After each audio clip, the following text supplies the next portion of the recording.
Hey guys, this is Green Guard Guy coming to you with another player perspective, this time of RotK's Venomancer in a game of Vici Gaming against Evil Geniuses. This was the lower bracket finals for the International 2014. Whoever won this would have gone into the grand finals. If you were hoping for a player perspective without commentary, feel free to mute the audio now or download it yourself. I'll include a replay ID number in the description box down below. For those of you who don't know, Venomancer, a very, very powerful hero. Not one that I see many people play correctly, and to be honest, I don't even know how to play it correctly myself. So we are actually going to learn from the master himself, RotK, who I don't want to say single-handedly. He definitely had a huge impact, particularly with this hero. It's going to be starting off. What do you see? Ring of Protection, 2 GG branches, and a lot of regen. First thing I notice, the first thing you gotta notice is that he doesn't really have that much base damage. Move speed is fairly slow. He's out of the gate immediately. Like, looking at 110, I still see pubs, like, sitting in the fountain deciding what to buy. And, you know, I guess there's nothing wrong with it, a different style. But if you can use this time to get an advantage, why not? He's going to actually be leading the way. Hasn't skilled anything up quite yet. Of course, you have 4 incredibly powerful skills, and all of which could be incredibly useful in the lane. And of course, if you get caught out now, you're going to want Venomous Gale, just for that slow. Whether or not to get away or to go for a kill is up to you. They definitely have a lot of first blood potential. I feel Shadow Demon should be going for surely the initiation range. I guess Venomancer may have a slightly higher, and they are hoping to catch somebody out. Evil Geniuses not playing that game though. They are sending a lone hero, Mirana, down to the bottom, but you know, lead, pretty good escape. Just enough time to make a cup of tea. And apparently, there's just enough time to make a cup of tea, according to Pyrian Flax. I'm not sure if you guys can actually hear that. I sure hope that's being recorded. I love this. I love this announcer, by the way. I think in the game before that we saw some incredibly epic plays. I actually hoping to get Universe's Faceless Void from the game before that, but I haven't exactly got time to record that one. That was I don't think I've seen a more higher game impact hero, and I've actually got yeah. Now I've got both Team Fog. Time to man or I'm just woman gonna set up. it to Radiant Fog right here. Now you guys will see exactly what Vici can see. Vici. Has he given away? He's clicking, Boom, checking out welcome to items, Flax's guide to being a Dota 2 announcer. and in general just being a multitasker. Ring of Protection. I'm not 100% sure if he's needed or if he wants to be able to get a Ring of Basilius or maybe even pump into Tranquil Boots. I have no idea what boots he buys on this. I paid enough attention to know that he was just wrecking the lane. This is a style of strategy, by the way, VG like to use Death Ball, and I'm immediately going to go for some crazy First Blood Rambo in the style. middle, and they're going to get it. He's going to be picking up Poison Sting, great for Harass, and I think he's going to, yeah, immediately get to work zoning Mason. I think it's a bit risky. I mean, you don't know where the supports. Well, I guess one is dead. Enigma, you know, probably won't be coming in for the best. And yeah, no, a very greedy lineup from EG. It allows RTK essentially to not farm, pretty much farm uncontested. Look at Mason not getting a single last hit at this point. Even with the aggro trick, it's just hard. He's gonna scale up Venomous Gale, and if Mason isn't careful, he could be killed at this point. But he's still getting some farm. I wonder how much regen he's got. I think that RTK clicked on him to check. I wasn't anticipating it, and I didn't actually see myself. But that definitely is going to influence your decision how aggressive you're going to be. Or, I mean, it's ideally you'd like to burn essentially all your opponent's regen, and force him to have to either buy more, rotate people in, or stay really, really far back, or even best case scenario, have to retreat back to Fountain. TK farming quite well. 7 last hits, ranged hero. Why is he saying stop it? That was one of the scariest things I've ever heard in my entire life. Venomancer, stop it. I have no idea if in-game audio, how well that's being recorded. Oh, really sorry, by the way, for the audio quality last time. He's going a 1-1-1 build. It's going to allow him to get some early pushes, actually, once he starts getting a couple of levels into the wards. The thing about wards, not so good level 1, really, really, really good level 4. And he's just going to pop one there for vision. It doesn't do much damage right now to plant it in the lane. I mean, I guess you could get some decent harass off, but really you're probably going to be doing... Look at the way PPD is actually standing in the fog. It's just these small things. Like, they know it well enough to know that RTK doesn't know that he's there. Getting some boots, great for mobility. By the way, the Ring of Basilius suggests he does want to be planting a little bit more of these Serpent Wards. I mean, it's only 20 mana, but actually it goes by pretty quickly, especially if you start throwing in a Gale or two. You do not want to use that Gale to harass, by the way. It's fantastic level 1, doesn't do any damage over time. But it's slow. I think it's ridiculous duration. What is it? It's like duration 15 seconds. Wait, no, I think that's just the damage. It's slow duration.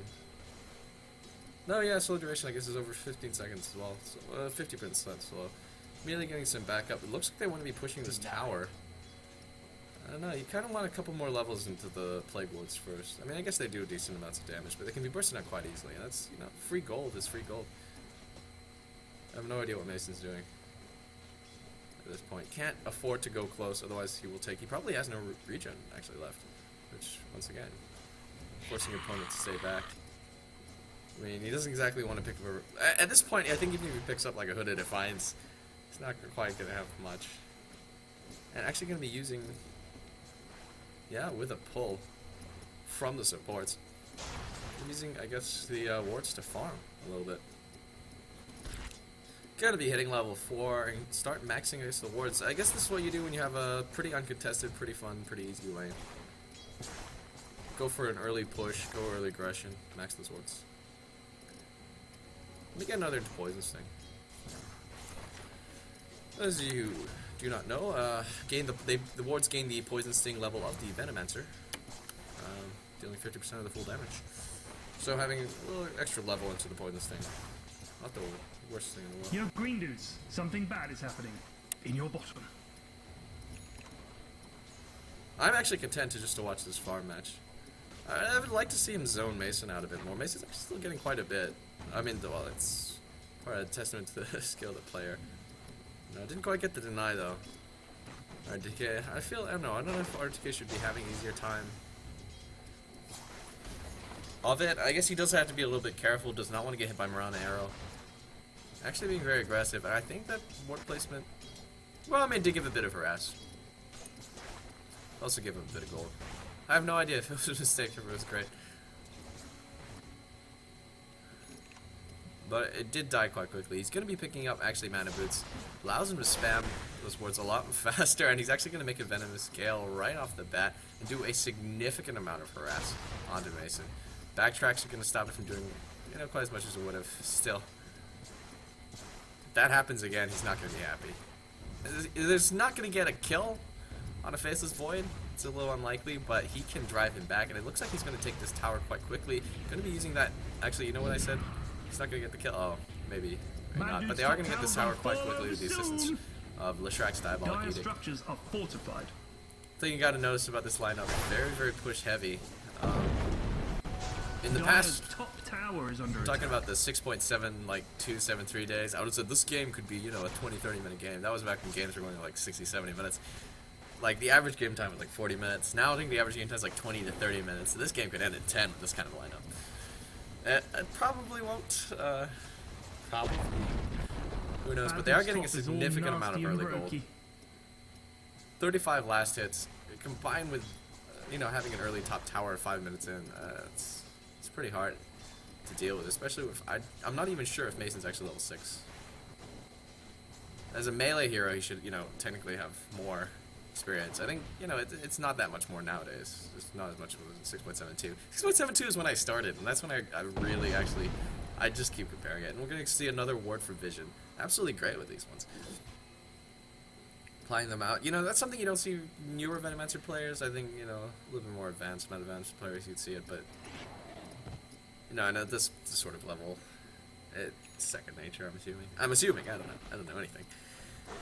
We're going to be seeing Universe down there. Actually, not getting a kill, which is kind of what you not necessarily need, but you'd like to go for some early aggression. You'd like to be able to zone. I have no idea how well the bottom lane's been doing, by the way, at all. But the fact they haven't rotated supports into gank or to help them secure farm makes me suggest, you know, it's not doing too bad. Or maybe they've just abandoned it. I have no idea. I can't really remember. It was like I can't remember what time this match was. Actually, this match was in the afternoon. I have no idea when this match was anymore. I keep trying to recall, like, what was I doing when I saw this? Because I remember I was exhausted, but I don't think it was, like, one of those 2 a.m. matches, because it was the best of 3. It was after a long day. I have no idea. So that means it would have been, like, 10 a.m. Singapore time for me. Do you guys actually, I don't think you guys want to hear this. I think you guys want to hear a few more insights. Look at the way he's using those wards to pressure. It's just within tower range, but also just enough to harass. Planting them around. I was hoping he'd do some ancients or jungles or be able to see some like advanced farming techniques. He's already put them into. Notice he's not getting the poison nova, the ultimate yet. Instead preferring to go for that extra point into the poison sting. Let the wards do a little bit more damage, focusing very heavily on a push style Venomancer as opposed to a ganking style. He's not moving around. I don't want to say he's not utilizing the slow. We saw him use the Venomous Scale quite effectively up top to completely zone that Faceless Void. Dire's bottom and look at the way he's coordinating with the team, making some early pressure, giving some pushes on, and it means, it's very tempting for EG to try and gank this. But of course, you've got supports with the pretty nice disable, 25-second duration coming in from Super. Guys, you need to it's not something you really want to jump into. So having coordinated push is very, very integral to this strategy. Keeping the Basilius on, by the way, turned it. It was off when he was in the lane up top. Turned it on when we wanted to push. As a spray going to be dropped, fortunately does not damage the wards. Not that it really matters. Towers get rid of it in like 3 hits anyway. Yeah, he actually will be maxing the wards level 7. 2 points into Poison Sting.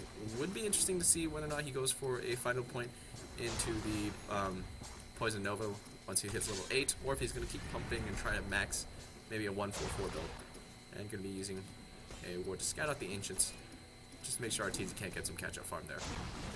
By the way, a huge part of this was, I think, an unintentional stack, and look at that. He's actually standing his ground. Keep in mind the vision that they have is very, very minimal, but I guess with the lineup that EG have run, you're not really that afraid of the Enigma quite yet. I'm assuming someone's communicating him, telling him whether or not he's level 6, and even if he was level 6, getting a off-lane Venomancer, that's a lot of space you have to create. He doesn't seem it, but he's actually becoming quite tanky. Going for the mech, of all things. Venomancer, not the biggest mana pool in the world, to be honest, but I assume that's why you got the mana boots for. You can spam everything. And his spells cost quite a decent chunk of mana. The way he's using the Venom Swords to farm, it's actually, it's quite laughable, because Robe of the Magi. And okay. I have no idea what's going on. Just happened there. Exchange of items, I'm assuming. Let somebody else trade them out. It's quite laughable. I mean, it's quite funny, just because it's so ingenious. It's no risk to the Venomancer himself. Well, not no risk, but it allows you to go further back for your positioning, gets you the gold, you can standing in the range, which got buffed. Venomancer works. I guess it is pretty standard. It never occurred to me to use them to farm quite like that. We're going to be seeing a bit of a go on to Mason. Yeah, that would be the Chronosphere for 2. You're going to see a Venomous Gale get shot off. I think he dodged that. Poison Ward's going to be dropped. Super will be falling down. Much needed kill for EG. Unfortunately, Shadow Demon is going to be catching him in, plus the stun, and that's not going to go. Well, already you're blowing your Chronosphere. Universe actually might have been able to burst RTK down there. I don't know how much mana he's got on that Timbersaw, but I think it should be enough for an early burst, assuming he didn't get caught in a stun by Leshrac, which is always a possibility. Zai still hasn't. I don't think he's got his point. I have no idea what he's got at this point. Or whether he's going to go for mech first. These are all very, very interesting things, and I know he clicked on the Enigma just then. I did not check the Enigma's inventory with him, unfortunately. RTK not gone back to base once. This kind of a build going the Basilius as well as the mech allows you, for a bit of roaming, but in fact he's actually using it push out lanes. Giving that good mana plus health regen. And a haste rune. This makes Venomancer traditionally a very, very annoying hero to deal with, to say the least. He's gotten 1 point into the Poison Nova. I'm not sure if that's because he anticipated a fight just then, like the one that broke out, or if he's going for Aghanims. So he will be using that Poison Nova quite effective. I mean, it could be other things. I have Scotty, Bloodstone. I have a feeling it's probably an Aghanims. And not going to be planning the ward. No, he will be, but he'll be planning it further ahead, both for the creep wave, give vision, And it's just Dire multiple structures are things. It's, you know, like it's like in chess. Why do a move that does one Dire's thing? If you can do a bottom move that tower does is two under things? attack. Attack and defend. Defend by attacking. Same way, keeping them out of extra division. Look how tanky Dire's those bottom wards are. tower is under attack. Anything that takes more than 5 hits to kill, that thing is. That bottom Same tower way. you bad dudes had was crap anyway, don't sweat it. Imagine to take bottom tower 11 minutes Radiant's into the top game. tower is under Already attack. pushing down tier 2s. Radiant getting that structures early are gold. fortified. FY, even managing to pick up a hand of Midas at 11 minutes in, which is not the Green worst dude's timing in the world. top thing is about to get knocked over. I actually have to disable the announcer packs. It's just way too loud. And we're going to be seeing, once again, for high ground vision. Keep an eye on where he's planting these wards. It's just absolutely fantastic. And he's moving forward. And just one of those things you can do if you're chasing somebody down with a Venomancer. You can't quite get into range. Just throw down a ward. It gives out quite a great bit of slow.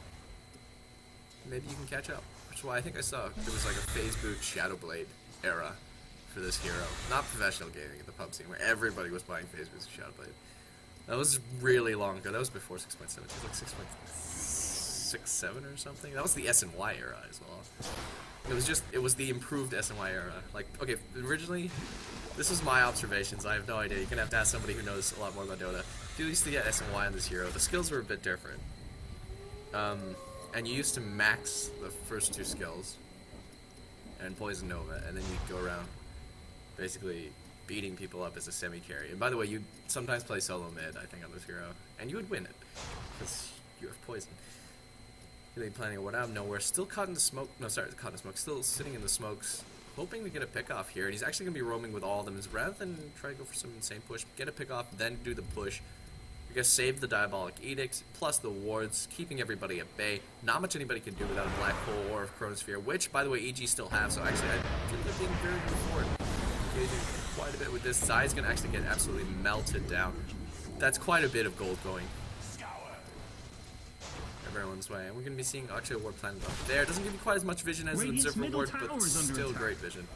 We're detecting You guys want to hear more about the Venomancer early days? Well, then after the SNY period, when people realized actually Venomancer's not Dire's that top strong, tower has fallen. people started getting Shadowblade and phase boots in this hero, and just, you know, the war of attrition sort of thing. Death by 1,000 poison stings, I guess. Saving the venomous scales and keeping those wards planted. It has a very short cooldown. Abuse that. Put them everywhere. The vision's giving him the base. Yo, green dudes, something bad is It's like having an observer In your ward bottom. that spits damage. It's fantastic. He's already got 1,000 HP at level 8 by 13 minutes in. That's not something, you know, every Venomancer can say, especially nowadays. I think I see him play a lot of support. This is at least my, you know, terrible trench MMR level. Ward's gonna be used down. Not, I mean, well, he's farming with the profit, but that's actually. I want to say, I actually want to talk a little bit about ward farming in the jungle. Unfortunately, he's not doing it for this one. He is playing off lane, Venomancer, so not this, you know, heavy support role. If you were playing, let's say, a hard support Venomancer, you're gonna have to find farms some way. Jungle is usually the best place for that. You can do even Ancients pretty quickly with those wards. Show some placement, but looks like he's not going to be going for that, which is absolutely fine. I don't think he needs it. Keep the aggression up. We're seeing a ward planted right down the mid lane. Nice heavy aggression ward. Unfortunately, it is within range of that sentry, and I think he's debating whether or not to hit it. No, he's just going to send his ward to do that. Ward to attack the ward. I got to find a new name for these plague wards, because I keep saying for these plagueies or something, like a nickname. The Plaguers. Or I could just say plague wards like a normal human being. Gonna buy clarity and bring it to himself. So how he's gonna keep up the mana.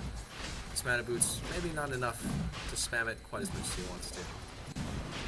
And yeah, gonna be buying clarity. 14 minutes in. It's not actually the worst thing to buy clarity. It does give you some decent mana, especially for its cost. 50 gold. Yeah, Bad dudes, middle tower, you know. everyone, go, now! Who was it? There's somebody who does clarity himself like up to like the 30-minute mark of the game. I can't remember.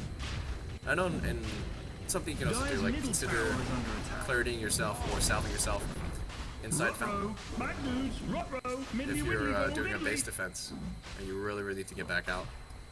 Extra HP could really save your life. And we're going to be seeing actually a high ground push immediately. Still doing Roshan. Gonna have to give up a chunk of this tier 2. We're gonna Roshan get it. has fallen to the Vision. dire.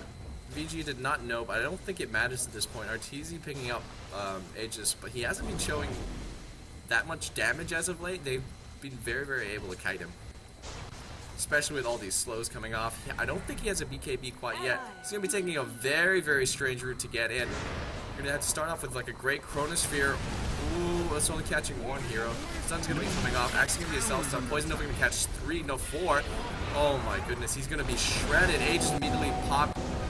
This is just not going well. If you guys are wondering why it comes back, and actually just going to try and follow this. He comes back without the ultimate. Like, what's the use of the Alchemist? Needs a BKB right now. We're going to see Zai very, very low. Ward's going to be popped. The Ward's going to be popped, and the slow is just going to be absolutely devastating. Not going to be able to get away.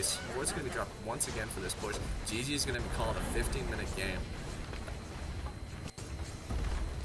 Going from bad to worse, now the bad dude. Actually, I don't really feel so good about posting this game. RTK played fantastically. I think there were some lessons to be learned, but overall, it was too stocky. I didn't feel that we could have seen the contribution from Venomancer quite as much as he did in some other games. I'm going to have to look and find those other games, but I might be posting another video, RTK's Venomancer, so if you guys are actually interested, just stay tuned to that. I also definitely want to do Pylai Dai's Bounty Hunter, as well as Universe's Faceless Void, which is actually really, really very impressive. Anyway, I hope you guys enjoyed that, and I'll see you guys again next time.